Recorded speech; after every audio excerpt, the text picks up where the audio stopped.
La cour.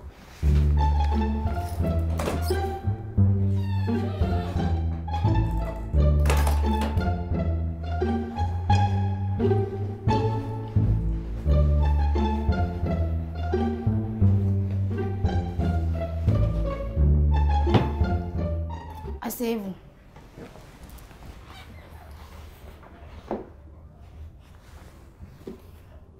Allez-y. Bonjour. Même elle est très dépensée et ne sait pas épargner. Sa mère soumet son cas à la cour pour qu'on le raisonne. Silence! Silence! Faites venir l'accusé. Même elle est demandée là-bas.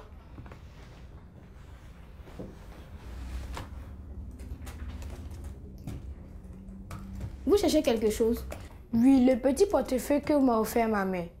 Qu'allez-vous faire avec un portefeuille là-bas? Payez ma caution, votre honneur. Il n'y a aucune caution à payer. Vous comparaissez aujourd'hui pour répondre aux faits qui vous sont reprochés. Vous êtes accusé d'être très dépensier.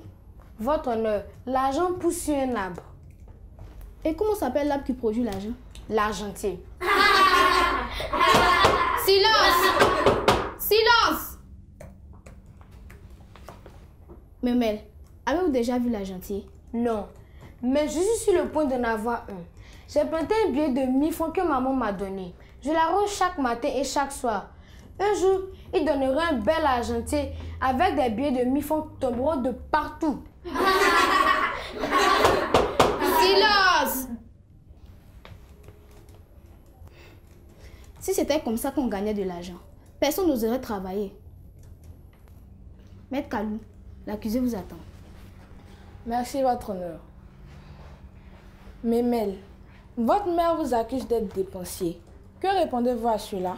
Maître, l'argent est fait pour être dépensé. C'est la raison pour laquelle maman me le donne. Oui, mais elle affirme que vous ne dépensez pas avec mesure. Est-ce vrai? C'est archi faux. Je dépense en fonction de mes besoins. Plus ils sont nombreux, plus les dépenses le sont aussi. Je comprends mieux. Et quels sont entre autres vos besoins? Il y a mon petit déjeuner, mon premier goûter, mon déjeuner, mon deuxième goûter, mes petites envies de bonbons en passant et enfin mon troisième goûter. Waouh! Vous mangez autant? Oui, c'est même maman qui m'a habitué à ce rythme. Et ce n'est pas tout. Parce que vous achetez d'autres choses? Oui, je paie les cotisations de la classe, les photocopies et les friandises à mes petits frères en rentrant à la maison. C'est vraiment beaucoup. Je ne vous le fais pas dire. Votre honneur, il est bien évident qu'avec toutes ces dépenses, il est pratiquement impossible d'épargner, même pour le plus grand économiste de la Terre. Et c'est la plaignante elle-même qui a habitué mon client à ce train de vie. Qu'elle assume maintenant, j'en ai fini. Merci, maître. Maître Moudry, l'accusé est à vous.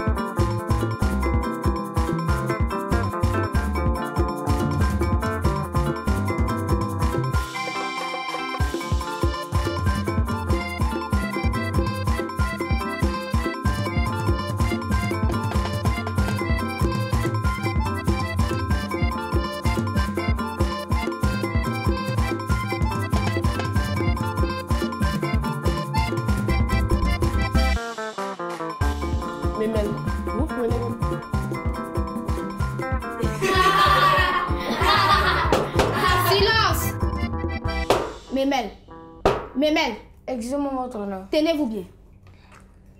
Maître, vous pouvez commencer. Merci, votre honneur. Memel, vous prenez votre déjeuner, votre petit déjeuner à la maison, n'est-ce pas? Oui, c'est le cas. Mais pourquoi le comptez-vous de votre dépense? Parce que je prends une deuxième ration à l'école. Tout ce qui est permis n'est pas forcément utile. Il n'est pas vraiment utile d'acheter de la nourriture à l'école, sachant que vous avez déjà déjeuné. À chacun son vote. Je suis désolée, mais je ne suis pas rassasiée. Et que j'ai de l'argent, je vais manger. Reconnaissez que vous êtes juste gourmand. Objection, votre honneur. Retenu. Maître, méfiez-vous. Excusez-moi, votre honneur. Mais pourquoi ne pas apprendre à épargner? Même si j'économisais mon argent de poche pendant 1 an, je ne pourrais jamais m'acheter de bons jouets. Mais vous avez planté un billet de 1000 francs, non? Oui, c'est le cas. Mais ça, c'est un rêve pour plus tard. J'utilisais ces billets pour devenir un grand demain. Actuellement, je suis petit. Ah bon? Oui, j'achète des trucs pour les autres à l'école. Et c'est pour cela qu'on m'a surnommé le boss. Silence! Mais vous pouvez continuer. Merci, votre honneur. Mémel s'investit dans le gaspillage. Il achète des choses qui ne sont pas vraiment utiles et utilise le gaz de l'argent pour frimer avec ses camarades. J'aimerais, avec votre autorisation, faire venir ma cliente à la barre, la mère de Mémel. Accordé. Mémel, vous pouvez rejoindre votre place. Faites venir la plaignante. Madame Aou est demandée à la barre.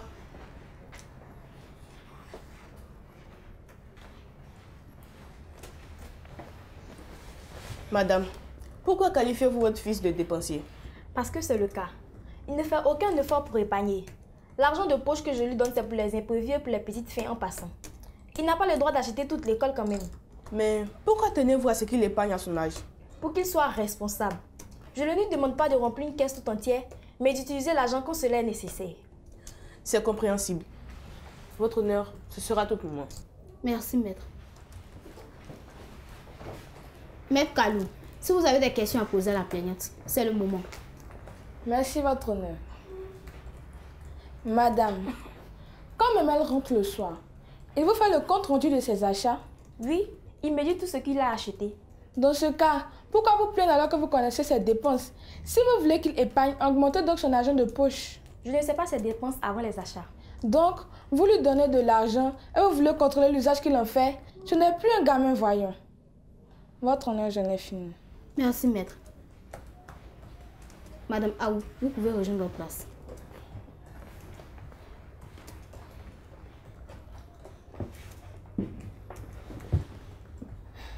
Merci à tous. La séance est suspendue. Nous reviendrons pour le verdict.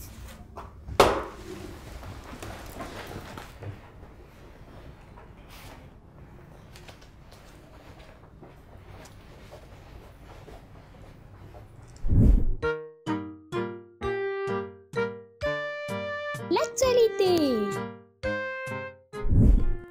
Hello la famille, savez-vous qu'une tortue peut vivre jusqu'à 150 ans? Oui, c'est bel et bien réel. Suivez-moi. Les tortues sont parmi les vertébrés qui vivent le plus longtemps. Dans la nature, les tortues marines peuvent vivre 60 à 80 ans. Le record de longévité est détenu par les tortues terrestres et géantes des Seychelles qui peuvent atteindre 150 ans. Elles sont lentes en toutes circonstances, ces tortues. Merci de nous avoir suivis. Au revoir et à bientôt. La cour.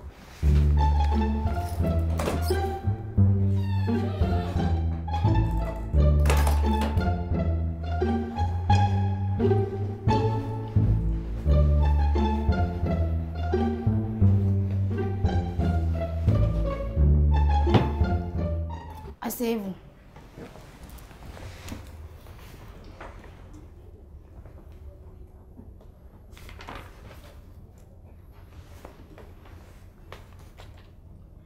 Dépenser son argent n'est pas un crime. Mais lorsque cela se fait sans mesure, il y a lieu d'interpeller le concerné. Certains enfants n'ont pas la chance d'avoir d'argent de poche. Et vous qui avez cette occasion, il faudrait mieux gérer vos dépenses et ne pas gaspiller cet argent. Mémel, veuillez vous lever. Voilà pourquoi je déclare Mémel coupable des faits qui lui sont reprochés. Il est condamné à avoir désormais une caisse dans laquelle il mettra la moitié de son argent de poche pendant 1 an. Mémel, vous pouvez vous asseoir. Avant d'élever la séance, permettez au jury de donner quelques conseils. Les astuces. Coucou les amis. J'espère que vous allez bien. Voici quelques petites astuces pour apprendre à épargner. Essayez de réduire ses dépenses. Gardez son argent dans une caisse. Demandez à un parent de garder son argent. Le mot du pédagogue. Salut chers tout-petits. Aujourd'hui, nous allons voir pourquoi il est important que vous sachiez épargner. Les dépenses excessives sont le résultat d'un mauvais sens de l'épargne. Une personne qui n'hésite pas à acheter tout et n'importe quoi, sans même en avoir besoin, est une personne qui ne sait pas correctement utiliser son argent. C'est pourquoi vous, les enfants, vous ne devez pas vous inscrire au nombre de ces personnes et vous devez éviter de faire comme Kwasi qui se comporte très mal. Épargner, c'est dépenser modérément son argent ou quelque chose pour ne pas épuiser une réserve ou pour en faire. Et tout le monde, y compris vous les enfants, vous devez apprendre à gérer vos dépenses pour ne pas finir tout votre argent et vous retrouver sans rien. Car si vous dépensez tout votre argent de poche, vous aurez du mal à subvenir à vos besoins en cours. Chers parents, il est bien de responsabiliser les enfants en leur donnant de l'argent de poche à partir d'un certain âge. Mais lorsque vous le faites, mettez-les en garde sur les dépenses qu'ils effectueront avec cet argent, parce que sans un suivi, ils dilapideront tout cet argent dans les choses futiles. Apprenez-leur à repartir leur argent de poche jour après jour pour éviter qu'ils soient à court d'argent avec le temps et finiront par bien y parvenir. Et vous, chers tout-petits, il est bien d'avoir de l'argent de poche, mais il est encore mieux de l'avoir longtemps et de pouvoir en profiter convenablement. Pour éviter de finir votre argent de poche avant échéance, apprenez à épargner de l'argent et efforcez-vous à respecter votre budget journalier en suivant les conseils de vos parents. Soyez sages. Bye. Éducation civique et morale. Hémorragie interne. Définition. Une hémorragie interne se définit comme étant un écoulement abondant et prolongé du sang hors des vaisseaux sanguins à l'intérieur du corps. Symptômes. L'hémorragie interne se traduit par les signes suivants. Pâleur du visage, froideur aux extrémités des membres, sueur froide et abondante, soif vive, pouls rapide, angoisse. Précautions à prendre. En cas d'hémorragie interne, il convient de faire ceci. Allonger la victime sur le dos en position horizontale si elle est consciente ou en PLS si elle est inconsciente et ventile.